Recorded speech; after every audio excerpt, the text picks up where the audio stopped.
ఛత్రపతి శివాజీ జన్నత్ చేరుకున్నారు జనా. ఆ దక్కన్ని మన మొఘలాయులు దక్కించుకోవడం ఎంతో దూరంలో లేదు.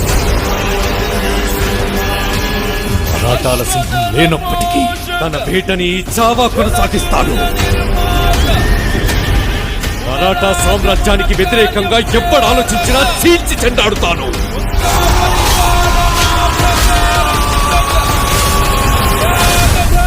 జనకి లొంగకపోతే జావేటు తప్పదు.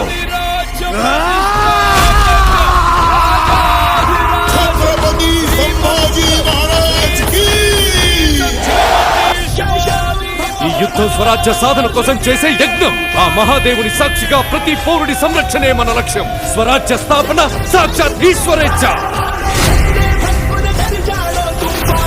మేము ఔరంగజేబును కలవడానికి వెళ్తున్నాం. కళ్ళల్లో కించిత్ చింత కూడా లేదు.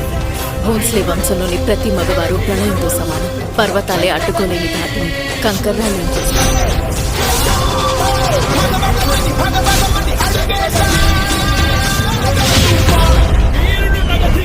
చిన్న పెద్ద చూడకుండా అయిన వాళ్ళ శవాన్ని తొక్కుకుంటూ ఈ కిరీటాన్ని అందుకున్నాను. మేము మళ్ళీ ఈ కిరీటాన్ని ఆ పొగరుబోతు సంబా చౌకేకని హిందుస్థాన్ మొత్తం పిన్నాకి ధరిస్తాను. కాషాయం రంగు ఎక్కడ కనిపించినా సరే ఎర్రగా మార్చి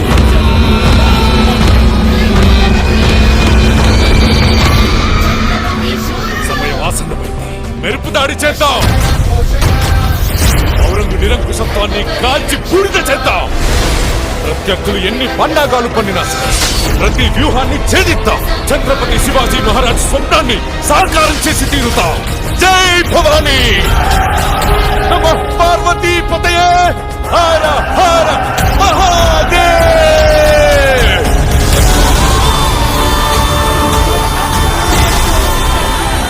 సమగ్ర మరాఠా సామ్రాజ్యంతో పాటు నేను కూడా ఎదురు చూస్తుంది ఈ రోజు కోసం. మీ నమ్మకం మాకు తోడుంటే యుద్ధం కూడా అవసరమే.